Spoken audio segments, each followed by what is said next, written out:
untuk materi selanjutnya yaitu laporan keuangan. Menurut Satria, laporan keuangan merupakan sarana utama dalam hal membuat laporan informasi keuangan kepada para pihak, baik kepada pihak di dalam lingkungan perusahaan dan kepada pihak di luar perusahaan. Terdapat beberapa jenis laporan keuangan, yaitu satu, laporan laba rugi, di mana laporan laba rugi merupakan kinerja keuangan perusahaan selama periode tertentu dengan merinci pendapatan, beban, dan laba atau rugi perusahaan.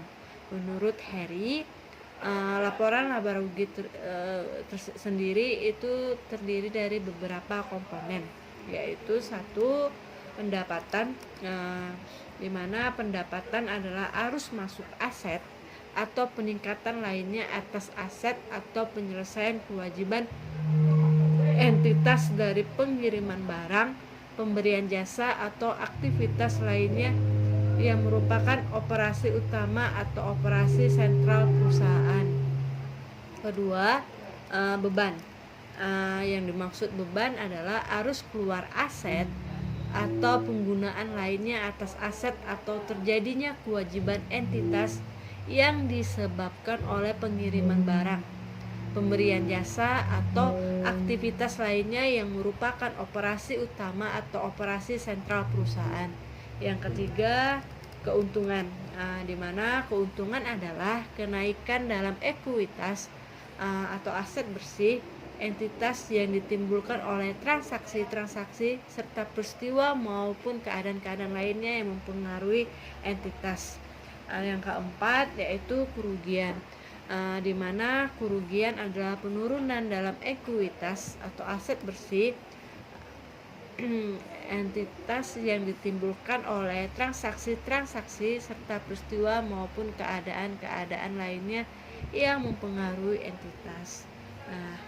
Kedua yaitu neraca. Neraca sendiri merupakan laporan yang menggambarkan posisi keuangan yang menunjukkan aktiva, kewajiban dan ekuitas dari suatu perusahaan pada tanggal tertentu. Terdapat 3 komponen neraca, yaitu aset, utang, dan ekuitas. Untuk aset adalah manfaat ekonomi yang mungkin terjadi di masa depan yang diperoleh atau dikendalikan oleh entitas sebagai hasil dari transaksi atau peristiwa di masa lalu. Sedangkan untuk utang adalah pengorbanan atas manfaat ekonomi yang mungkin terjadi di masa depan yang timbul dari kewajiban entitas pada saat ini untuk menyerahkan aset atau memberikan jasa kepada entitas lainnya di masa depan sebagai hasil dari transaksi atau peristiwa di masa lalu. Sedangkan untuk ekuitas adalah kepemilikan atau kepentingan residu dalam aset entitas yang masih tersisa setelah dikurangi kewajiban. Sedangkan untuk ketiga yaitu laporan perubahan ekuitas, di mana pengertian dari laporan perubahan ekuitas yaitu menggambarkan perubahan ekuitas pemilik selama satu periode akuntansi termasuk laba ditahan, setoran modal, dan pengambilan modal. Dan yang keempat laporan arus kas, di mana menurut Hantono dan Rahmi, laporan arus kas adalah ringkasan dari penerimaan dan pembayaran kas dari ketiga pos, yaitu di mana yang ketiga pos itu adalah operasional, investasi, dan pendanaan untuk periode waktu tertentu seperti 1 bulan atau 1 tahun. Jenis catatan yang dilampirkan atau disertakan oleh manajemen sebagai pendukung laporan keuangan dasar yaitu 1. ringkasan mengenai kebijakan akuntansi, di mana dalam ringkasan mengenai kebijakan akuntansi itu mengenai informasi, yaitu informasi mengenai prinsip dan metode akuntansi yang diterapkan oleh perusahaan dalam penyusunan laporan keuangan harus diungkapkan kepada pemakai. Contohnya dari keharusan pengungkapan atas kebijakan akuntansi adalah informasi mengenai metode penyusutan aset. Yang kita kenal ada beberapa, yaitu garis lurus, saldo menurun ganda atau lainnya. Kedua, informasi tambahan mengenai rincian atau penjelasan atas angka neraca, di mana informasi ini biasanya disajikan dalam catatan laporan keuangan, baik berupa data angka maupun data deskriptif. Data berupa angka biasanya diberikan dalam catatan laporan keuangan untuk mendukung penyajian atas jumlah total dalam laporan keuangan. Nah, dari selanjutnya yaitu rasio keuangan. Menurut Hantono, analisis rasio keuangan adalah cara melakukan analisa dengan menggunakan perhitungan perbandingan dari data kuantitatif yang terdapat dalam neraca maupun dalam laba rugi. Terdapat 4 jenis rasio keuangan, yaitu 1. Rasio likuiditas, di mana rasio likuiditas adalah rasio yang menunjukkan kemampuan perusahaan dalam menyelesaikan kewajiban jangka pendek dari perusahaan. Yang kedua yaitu rasio solvabilitas, yaitu rasio yang digunakan untuk melihat kemampuan perusahaan dalam menyelesaikan kewajiban jangka panjang dari suatu perusahaan.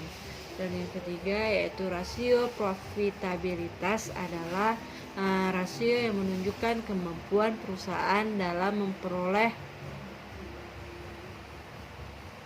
laba dari pendapatan terkait penjualan aset dan ekuitas. Dan yang keempat, rasio aktivitas, yaitu rasio yang memperlihatkan keefektifan pihak manajemen suatu perusahaan dalam menjalankan perusahaan tersebut.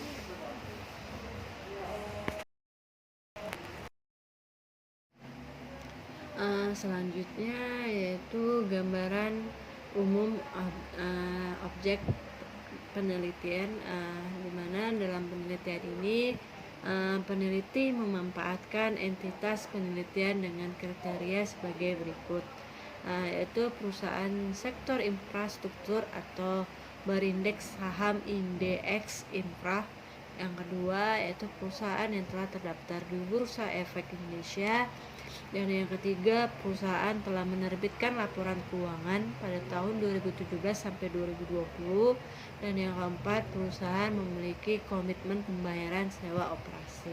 Nah, dari kriteria tersebut didapat 3 perusahaan yang dijadikan sampel dalam penelitian ini, yaitu GMFI, di mana nama perusahaannya yaitu Garuda Maintenance Facility Aero Asia Tbk. Yang kedua TLKM atau Telkom Indonesia Persero Tbk. Terus XCL atau nama perusahaannya yaitu XL Axiata Tbk. Nah, berdasarkan dengan perhitungan kapitalisasi sewa yang dilakukan pada data keuangan tahun 2017 sampai 2019 berdasarkan PSAK 73, yaitu menghitung estimasi nilai liabilitas sewa yang belum tercatat, estimasi nilai aset sewa yang belum tercatat, menghitung pajak, tangguhan dan perubahan ekuitas Nilai-nilai tersebut mempengaruhi nilai akun pada laporan posisi keuangan dan laporan laba rugi, serta pada tahun 2020 juga ditemukan penyesuaian yang dilakukan perusahaan atas diterapkannya PSAK 73. AK 73 pada laporan posisi keuangan, di mana penerapan PSAK 73 sebagai kebijakan akuntansi atas sewa memberikan pengaruh yang signifikan kepada laporan posisi keuangan perusahaan. Infrastruktur berdasarkan perhitungan yang telah dilakukan, berikut dampak penerapan PSAK 73 pada laporan posisi keuangan pada tahun 2017 sampai tahun 2020. Di mana berdasarkan tabel tersebut dapat terlihat bahwa nilai dalam laporan posisi keuangan mengalami perubahan yang cukup signifikan atas adanya penerapan PSAK 73. Dari sisi aset, liabilitas jangka panjang dan total liabilitas mengalami kenaikan, sedangkan pada sisi ekuitas mengalami penurunan. Dari sisi aset, perusahaan yang paling terdampak adalah PT Telkom Indonesia Tbk di tahun 2017 dan 2019 dengan perubahan nilai aset sebesar 8,04% dan 3,39%. Kemudian di tahun 2018 PT XL Axiata Tbk yang paling terdampak dari sisi aset dengan perubahan sebesar 5,75%. Sedangkan dari sisi liabilitas, baik itu liabilitas jangka panjang dan total liabilitas, PT Telkom Indonesia Persero Tbk menjadi perusahaan yang terdampak paling tinggi. Lalu dari sisi ekuitas, pada tahun 2017 PT Telkom Indonesia Tbk terkena dampak tertinggi dengan perubahan ekuitas sebesar 2,49%. Lalu di tahun 2017 dan 2019 PT XL Axiata Tbk yang ekuitasnya terdampak paling besar, yaitu sebesar 1,21% dan 3,31%. Sedangkan pada tahun 2020 yang mana perusahaan telah menerapkan PSAK 73, perusahaan melakukan penyesuaian atas diterapkannya PSAK 73 terhadap nilai dalam laporan keuangannya. Berikut adalah penyesuaian yang dilakukan pada tahun 2020 atas penerapan PSAK 73 atas sewa terkait dengan nilai dan laporan posisi keuangan.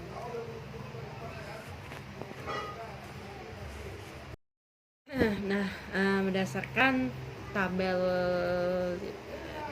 yang telah dibuat, dapat kita lihat di tahun 2020 perusahaan telah menerapkan PSAK 73 sebagai kebijakan atas sewa. Hal ini sesuai dengan ketentuan pemberlakuan PSAK 73 secara efektif, yaitu pada tanggal 1 Januari 2020. Sehingga analisis atas penerapan PSAK 73 tahun 2020 dilakukan dengan melihat penyesuaian apa saja yang dibuat perusahaan terhadap akun-akun di laporan keuangan. Nah, pada tabel 4 dapat terlihat bahwa ada perubahan yang terjadi pada akun dalam laporan posisi keuangan. Di ketiga perusahaan dari sisi aset maupun liabilitas semuanya mengalami kenaikan. Dapat dikatakan bahwa penerapan PSAK 73 memang mempengaruhi nilai dalam laporan keuangan. Dilihat dari ketiga perusahaan tersebut melakukan penyesuaian terhadap akun-akun dalam laporan posisi keuangan sebesar nilai yang tertera pada tabel 4 yang nilainya cukup signifikan.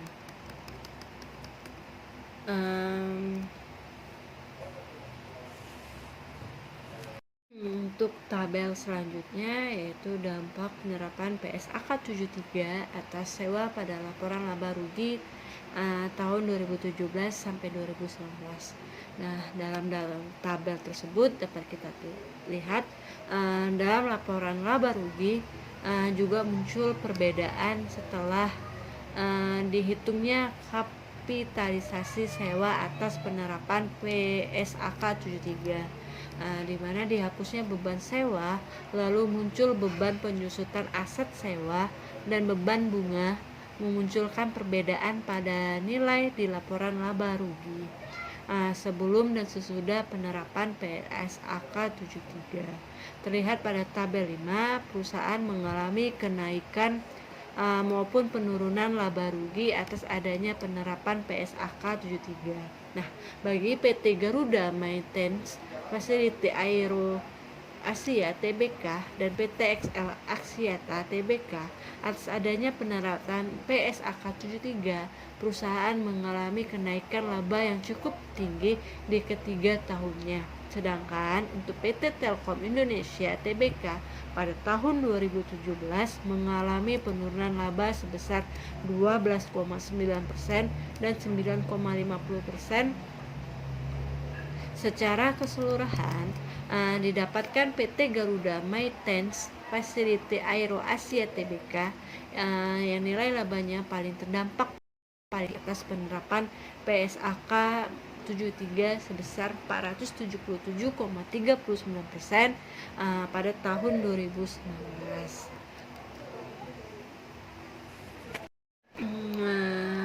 Dapat kita lihat dalam tabel 6, yaitu dampak penerapan PSAK 73 atau sewa pada laporan laba rugi tahun 2020. Di mana dapat kita lihat bahwa pada tahun 2020 perusahaan juga melakukan penyesuaian terhadap akun-akun terkait laporan laba rugi atas adanya penerapan PSAK 73. Nah, pada penelitian ini hanya PT Garuda Maintenance Facility Aero Asia Tbk yang memberikan rincian mengenai akun yang mendapat pengaruh karena adanya penerapan PSAK 73. Ini membuat perubahan pada nilai-nilai dalam laporan laba rugi dengan cukup signifikan. Walaupun pada laporan keuangan PT Telkom Indonesia Tbk dan PT XL Axiata tidak memberikan rincian beban yang muncul atas aset sewa dan liabilitas sewa yang bertambah. Namun pada catatan atas laporan keuangannya terdapat penjelasan bahwa nilai yang tercantum pada laporan keuangan termasuk nilai atas penyesuaian dari penerapan PSAK 73. Dampak penerapan PSAK 73 pada rasio keuangan. Nah, setelah melihat perbedaan pada laporan keuangan yang terjadi sebelum dan sesudah menerapkan PSAK 73, selanjutnya adalah menganalisis perbedaan nilai-nilai pada laporan keuangan tersebut menggunakan rasio keuangan. Berikut adalah dampak dari penerapan PSAK 73 berupa perubahan yang terjadi pada rasio keuangan. Saya telah membuat tabel dari dampak penerapan PSAK 73 atas sewa pada rasio keuangan. Nah, dari tabel 7 ada perubahan yang cukup signifikan pada rasio keuangan dari perusahaan sektor infrastruktur pada penerapan PSAK 73, di mana pada rasio profitabilitas perusahaan ada yang mengalami kenaikan, ada juga yang nilainya menurun. Sedangkan pada rasio leverage-nya semua mengalami kenaikan.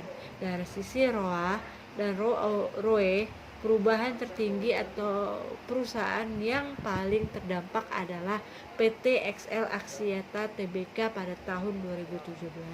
Sedangkan untuk PT Garuda Maintenance Facility Aero Asia Tbk di tahun 2018 dan 2019. Kemudian dari sisi DAR dan LDR, perubahan tertinggi dialami oleh PT Telkom Indonesia Persero Tbk di ketiga tahunnya. Sedangkan dilihat dari sisi Rasio leverage dapat diartikan bahwa ada kenaikan dalam penggunaan utang sebagai sumber pendanaan dalam mendapatkan aset, dan ekuitas dalam hal ini juga dapat terlihat dari dampak yang terjadi pada laporan posisi keuangan bahwa terjadi kenaikan pada nilai liabilitas karena munculnya estimasi nilai liabilitas yang belum tercatat atas penerapan PSAK 73. Nah, kenaikan liabilitas ini harus diimbangkan dengan kemampuan perusahaan tetap dalam keadaan baik. Secara keseluruhan, rasio keuangan yang paling terdampak dengan adanya kapitalisasi sewa berdasarkan PSK 73 pada perusahaan sektor infrastruktur adalah rasio return on asset, sedangkan yang paling tidak terdampak adalah debt to asset ratio. Jika dirata-ratakan, dampak penerapan PSAK 73 pada ketiga perusahaan sektor infrastruktur dalam 3 tahun, yaitu ROA mengalami penurunan sebesar 19%, untuk ROE mengalami penurunan sebesar 13%, dan untuk DAR mengalami kenaikan sebesar 4%, dan untuk DER mengalami kenaikan sebesar 9%, dan untuk DER mengalami kenaikan sebesar 14%.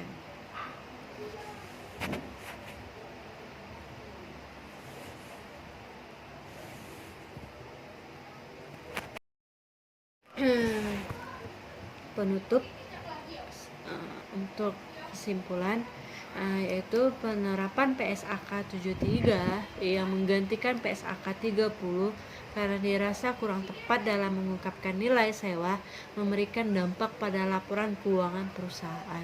Pada penelitian ini bertujuan untuk melihat dampak yang terjadi pada laporan keuangan perusahaan penyewa atas diterapkannya PSAK 73 atas sewa dari sisi penyewa. Nah, penelitian ini dilakukan dengan melihat data keuangan dari laporan posisi keuangan dan laporan laba rugi, yang selanjutnya data tersebut digunakan dalam perhitungan kapitalisasi sewa berdasarkan PSAK 73. Nah, dari hasil perhitungan didapatkan pada laporan posisi keuangan didapatkan perbedaan yang cukup signifikan dari nilai sebelum penerapan PSAK 73 ke nilai PSAK setelah penerapan PSAK 73, di mana nilai aset mengalami rata-rata kenaikan sebesar 3,36%, nilai likuiditas mengalami kenaikan dengan rata-rata sebesar 7,72%, dan nilai ekuitas mengalami penurunan dengan rata-rata sebesar 0,42%, sedangkan laporan laba rugi mengalami kenaikan laba dengan rata-rata sebesar 213,21%. Selain itu, pada laporan posisi keuangan dan laporan laba rugi tahun 2020 juga ditemukan penyesuaian yang dapat dikatakan penerapan PSAK 73 memberikan dampak yang signifikan terhadap laporan posisi keuangan dan laporan laba rugi perusahaan sektor infrastruktur.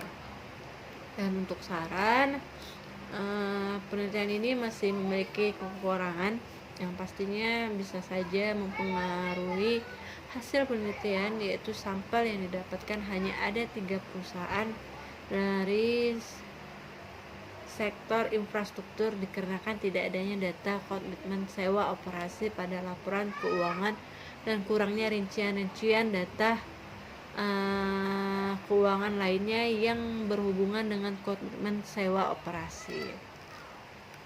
Sehingga diharapkan penelitian selanjutnya dapat mengumpulkan data komitmen sewa operasi secara langsung kepada perusahaan terkait dan juga data keuangan lainnya terkait dengan sewa operasi yang benar-benar terjadi pada perusahaan tersebut, sehingga hasil penelitian bisa lebih menggambarkan dampak yang terjadi atas penerapan PSAK 73 atas sewa.